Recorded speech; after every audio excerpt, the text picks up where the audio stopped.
صحیح ہے. وہ آرام سے عزت احترام کے ساتھ سامنے کہہ دی جائے کہ یہ چیز ٹھیک نہیں ہے. دوسری بات یہ کہ جو کام حاکم اچھے کر رہا ہو اس میں اس کو اپریشیٹ بھی کیا جائے. یہ نہ ہو کہ تنقید ہی چلتی رہے. بھائی کوئی اچھا کام ہے تو اس میں بتایا جائے کہ ہم اس میں آپ کے ساتھ ہیں اور ہمیں اچھا لگا, یہ آپ نے بہت اچھا کیا. تو یہ تمہیدی بات انہوں نے شروع کی. پھر بتایا کہ صحیح بخاری سے پتہ چلتا ہے کہ 9 حق ہیں عوام پر حاکم کے. جیسے حاکم پر عوام کے حقوق ہیں تو عوام پر بھی 9 حقوق ہیں حاکم کے.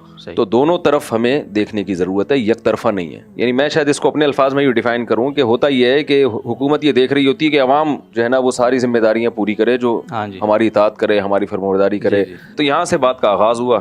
پھر وزیر اعظم صاحب, اچھا حضرت نے شاید یہ اس میسج میں یہ بتانا تھا کہ بھائی کوئی بات اگر آپ کو حاکم کے غلط لگتی ہے تو عزت احترام کے ساتھ آپ پیش کریں, وہ پیش کریں, ٹھیک ہے. اور ساتھ ساتھ کوئی اچھا کام ہے تو اس میں اپریشیٹ بھی کریں. جی ٹھیک ہے. کیونکہ تجربہ انہوں نے بتایا کہ یہ بتاتا ہے کہ یا تو تنقید شروع ہو جاتی ہے یا تعریف شروع ہو جاتی ہے, یک طرفہ ٹریفک چلتا ہے, تو وہ نہیں ہونا چاہیے. اچھا, شروع میں حضرت نے بات کی, پھر اس کے بعد ہم شروع سے اس کے بعد جو ہے پھر وزیر اعظم صاحب کو مائک دیا گیا. اچھا, تو وزیر اعظم صاحب نے جو بات شروع کی ہے میں حیران اس پر ہوا کہ وہی ٹاپک جس میں میں 15 سال سے چیخ رہا ہوں. مجھے لگا کہ چلو یار ایک آدمی تو متفق ہے. صحیح ہے. بات انہوں نے یہاں سے شروع کی کہ ہمارا فیملی سسٹم تباہ ہو رہا ہے. یعنی اگر یہ وزیر اعظم کے علاوہ کوئی اور میرے سامنے بیٹھ کے بات کرتا, میں سمجھتا کہ یہ اس نے مجھے دیکھ لیا ہے اور اس کو پتا ہے کہ ان مولانا صاحب کا ٹاپک ہی یہی ہے, دلچسپی ہے, 15 سال سے اسی پر بات کر رہے ہیں, تو ان کو خوش کرنے کے لیے. ظاہر ہے یہاں تو ایسا نہیں ہو سکتا. بالکل ایسے ہی. تو وزیر اعظم صاحب نے جو بات کا آغاز کیا وہ اس پر آغاز کیا کہ میں 18 سال کی عمر میں یو کے گیا تھا, وہاں طلاق کا ریشو 14 فیملیز میں سے ایک میں ڈیورس کا ریشو تھا. صحیح ہے. اور اب گیا ہوں تو 60% طلاق کا ریشو ہے. یعنی یہ طلاق کا ریشو بھی جو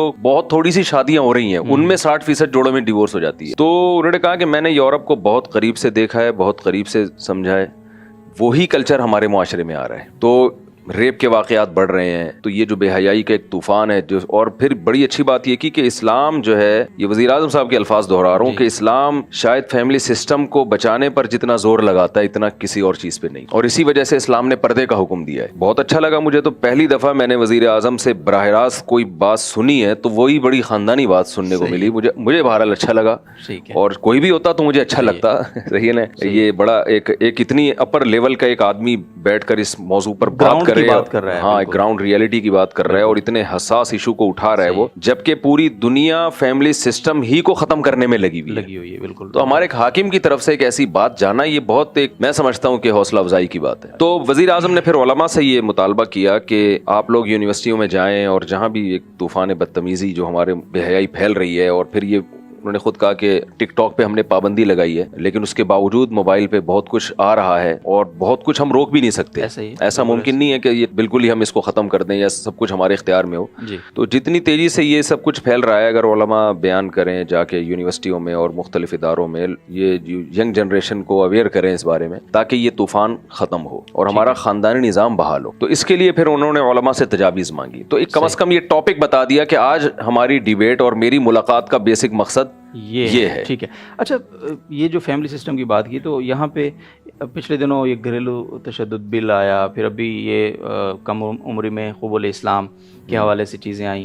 تو اس حوالے سے علماء نے وزیر اعظم صاحب سے کوئی بات کی, کوئی مطالبہ رکھا, کوئی مذمت کی یا کیا؟ بھرپور طریقے سے کی. تو یہ بات حضرت استاد صاحب پہلے وزیر اعظم سے ملاقات میں کر چکے ہیں, لیکن اس مجلس میں بھی اس بات کو علماء نے الحمدللہ دوبارہ اٹھایا اور بہت وزیر اعظم صاحب سے یہ کہا گیا کہ یہ دونوں بل, جو ایک گھریلو تشدد کا بل اور 18 سال سے کم عمر اسلام کا, اور اس میں حضرت مفتی عبدالرحیم صاحب نے بھی دلیل دی کہ حضرت علی رضی اللہ تعالیٰ عنہ کے اسلام کو آپ کیا کہیں گے, یعنی کیا معاذ اللہ وہ غلط تھا, یعنی دنیا کو ہم کیا منہ دکھائیں گے. تو اور بھی علماء تھے جن کا نام میں اصل میں 2-4 علماء کے علاوہ کسی کے نام, میری نالائقی ہے کہ میں جانتا نہیں تھا, ورنہ میں سب کے نام لے کے بتاتا کہ کس نے کیا کہا. تو اس پہ وزیر اعظم نے کہا کہ یہ ناممکن ہے کہ یہ بل پاس ہو جائے. پھر سوال یہ کیا گیا کہ پھر یہ پیش کیسے ہو گیا, پیش کیسے ہو جاتا ہے ہر کچھ, یعنی پیش کیسے ہوئی, تو سوال یہ نشان ہے نا. تو وزیر اعظم نے کہا کہ یہاں جو ہے نا ملک میں بہت ساری سازشی عناصر ہیں, نام بھی لیے انہوں نے, لیکن میرا خیال ہے لینا یہاں مناسب نہیں ہے, کہ وہ سازشی عناصر اس طرح کے بل پیش کرتے ہیں اور کرتے رہیں گے. یہ ہر دور میں ہوتے ہیں, ہوتے رہیں گے, ان کو پیش کرنے کو ہم نہیں روک سکتے, لیکن پاس ہونے کے لیے اسمبلی میں ہمارے پاس آئے گا تو یہ ناممکن ہے کہ یہ پاس ہو جائے. اور یہ کہا کہ کیسے ممکن ہے کہ ہم ایسا قانون پاس کر دیں کہ 18 سال سے کم عمر میں کوئی اسلام قبول نہیں کر سکتا. یہ بالکل وہی اسٹائل تھا جو ایبسولوٹلی ناٹ والا اسٹائل تھا نا, کہ یہ نہیں ہو سکتا. ٹھیک ہے. تو بہت حوصلہ افزا اور الحمدللہ سب علماء نے, یعنی جب یہ انہوں نے کہا ہے نا کہ یہ ناممکن ہے, تو سب کی طرف سے ایک حوصلہ افزائی ہوئی کہ ماشاءاللہ آوازیں آئی ایک نا کہ خوش ہوئے سب الحمدللہ. وہاں اس معاملے میں ان کا جو اپنا موقف ہے وہ الحمدللہ کلیئر ہے. تو علماء سے تجاویز جب انہوں نے مانگی تو کیا کامن تجاویز کیا دی علماء کرام نے؟ دیکھیں میں تو خود کچھ تجویزیں پیش کرنا چاہ رہا تھا, مجھے تو پہلی دفعہ موقع ملا تھا, ابھی تک تو بیانات ہی چل رہے تھے ہمارے ان تجاویز میں, 2-3 گھنٹے کی تجاویز ہی چل رہی ہوتی ہیں عوام کے سامنے, تو مجھے بڑا اچھا موقع ملا تھا. لیکن ظاہر ہے سینئر علماء تھے مجھ سے پہلے, میں تو فرسٹ ٹائم بیٹھا ہوں, ان علماء کی طرف سے بھی بڑی اچھی تجویزیں آئیں. حضرت مفتی تقی عثمانی صاحب کے بیٹے تھے مولانا عمران عثمانی, انہوں نے بڑی اچھی تجویز دی. انہوں نے کہا کہ جب آپ نوجوانوں کو اگر کوئی مثبت ایکٹیویٹیز نہیں دیں گے تو وہ پھر نیگیٹو ایکٹیویٹیز کی طرف جائیں گے, موبائل فون, وہ پب جی کھیلیں گے, وہ یہ کریں گے, وہ ٹک ٹاک میں مشغول ہوں گے. تو آپ ان کو بزنس کی طرف لے کر آئیں امیزون کے ذریعے اور جو انٹرنیٹ کے ذریعے پوری دنیا میں, تو یہ نوجوان اگر اس پہ بیٹھیں گے بزنس کو گرو کریں گے. دعوت اسلامی کے ایک مولانا صاحب تھے, نام مجھے ان کا یاد نہیں, انٹرنیٹ پہ کبھی کبھار نظر آتے ہیں, انہوں نے بڑی اچھی تجویزیں دی اور انہوں نے تو بتایا کہ ہم عملی کیا کر رہے ہیں. میں تو حیران ہوا ان کے ماشاءاللہ ان کے جو کام سن کر, اور وزیر اعظم بھی بڑے متاثر ہوئے کہ جیسے یہ بے حیائی والے کارٹون, آپ کو پتہ ہے لوگ ہم سے بھی رابطہ کرتے تھے, ہم اپنے بچوں کو کیا دکھائیں, تو دعوت اسلامی کے جو مولانا تھے انہوں نے بتایا کہ ہم ایسے کارٹون لے کر آئے ہیں جس میں اسلامی تاریخ دکھائی جا رہی ہے, اور وہ ملینز اس کے ان کے چینل کے سبسکرائبر ہیں. تو بہت اچھا ایک حوصلہ افزائی والا بھی, ہمیں بھی خوشی ہوئی کہ ماشاءاللہ اس نہج پہ بھی کام ہو رہا ہے الحمدللہ. اچھا, وزیر اعظم صاحب نے یہ بھی کہا کہ میں ارطغرل ڈرامہ بھی پاکستان اسی نیت سے لے کر آیا ہوں, اور پہلے جو میڈیا والے مجھے کہتے تھے کہ ایسا ڈرامہ جس میں بے حیائی نہ ہو وہ چل نہیں سکتا, تو ہم مجبور ہیں. ٹھیک ہے. کہتے میں ارطغرل ڈرامہ جب لایا ہوں یہاں پہ, اور یہ کتنا پھیلا ہے, اس کو پوری دنیا میں آپ دیکھیں نا, اس کے کتنا زیادہ واچنگ ٹائم کتنا ہے نیٹ پر. تو کہتے ہیں میں اب یہ میڈیا والوں کو بولتا ہوں کہ آپ دیکھو کہ یہ آپ کیسے کہتے ہو کہ بے حیائی کے بغیر ڈرامے نہیں چل سکتے, تو یہ کیسے چل رہے ہیں, اس میں اس کا تو سارا کانٹینٹ ہی اسلامی ہے. بالکل ایسے. تو یہ ایک بڑی اچھی بات میرے سامنے آئی کہ چلو یہ خوشی ہوئی کہ وزیر اعظم صاحب لے کر آئے ہیں ڈرامہ. جی بالکل, وہ تو انہوں نے آن کیم کہہ چکے ہیں. اور وزیر اعظم صاحب کا یہی کہنا تھا کہ اگر ہم آلٹرنیٹ متبادل جب تک نہیں لائیں گے تو اس پہ ہم پابندیاں نہیں لگا سکتے. اچھا, اگر آپ کو موقع ملتا, یعنی وقت ہوتا اور وزیر اعظم صاحب کو آپ سے کوئی تجاویز وہاں پہ مانگی جاتی, آپ کو مائک حوالے ہوتا, کیا کہتے آپ؟ میرے ذہن میں 4 پوائنٹ تھے جو میں نوٹ کر کے بیٹھا ہوا تھا کہ جیسے ہی میرا نمبر آ گیا اگر, تو میں 4 باتیں 1 2 3 4 کر کے جلدی بیان کر دوں گا. نمبر 1, یہ کہا گیا کہ 60% یورپ میں طلاق کا ریشو ہے, جو شادیاں ہو رہی ہیں, فیملی سسٹم تباہ ہو رہا ہے. تو میں ایک بات کبھی موقع ملا زندگی میں تو یہ رکھوں گا, یہ ویڈیو ہمارے توسط سے بھی آپ اس ویڈیو, ٹھیک ہے, یہ جو ہمارے ہاں شادیاں ہو چکی ہیں ان کو تو بچائیں نا. بالکل. عدالتی خلا جس طرح سے آج چل رہا ہے یہ کسی مکتبہ فکر کے نزدیک ٹھیک نہیں ہے. نہ اہل حدیث کے یہاں, نہ حنفیہ, نہ مالکیہ, نہ شافعیہ, نہ حنابلہ, نہ شیعہ, نہ بریلوی, کوئی مکتبہ فکر اس کو نہیں مانتا. آپ کسی بھی ادارے سے فتویٰ لے لیں. ٹھیک ہے. عورت عدالت میں گئی, جی, بہر صورت عدالت نے اس کو خلا کی ڈگری دینی ہے. ڈیورس کا حق شریعت نے مرد کو دیا ہے.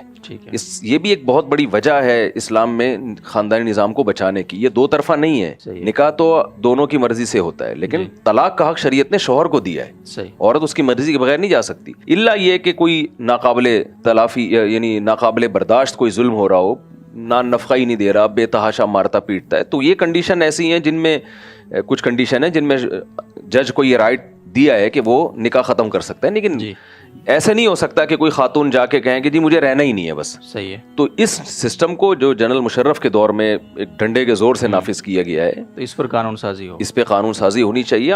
کیونکہ میں تو لوگوں کے گھریلو مسائل نمٹاتا ہوں نا, صبح شام ہمارے پاس فیملی آ رہی ہے, مرد آ رہا ہے, یار مجھ میں کوئی خرابی نہیں تھی, میری بیوی کا کہیں کسی سے غلط تعلق ہو گیا, دوستی ہو گئی, اور وہ عدالت سے خلا لے گئے, وہ چلی گئی, اور پھر بچے بھی لے کے چلی جاتی ہیں. تو بچے تو دونوں کے ہیں نا, جیسے ماں کے ہیں ایسے باپ کے بھی ہیں. تو یہ کیا بات ہے کہ عدالت ماں ہی کو وہ کر رہی ہے اور شوہر کا کوئی خیال ہی نہیں ہے. خودکشی کی خبریں ہم نے سنی ہیں, اور ڈپریشن کے مریض ہوئے ہیں لڑکوں کے باپ, جو مجھے فون کر کے بتا رہے ہیں کہ پاگل ہو گئے, ڈپریشن کی گولیاں کھا رہے ہیں, کیونکہ ایسے کیسز آ رہے ہیں کہ بھائی بیوی کا کسی مرد سے ناجائز چکر چلا, شوہر سے ڈیورس لی, اور بچے بھی اسی کے, بیٹی بھی سوتیلی بیٹیاں بھی سوتیلے باپ پال رہا ہے. تو باپ پہ کیا گزرے گی؟ تو یہ بھی چیز ہمارے خاندانی نظام کو تباہ کر رہی ہے. اس کا نقصان یہ ہو رہا ہے کہ مرد نکاح کرنا بھی چھوڑ رہے ہیں, جی, اور جو ہو چکی ہیں نکاح وہ ہو چکے ہیں وہ بھی.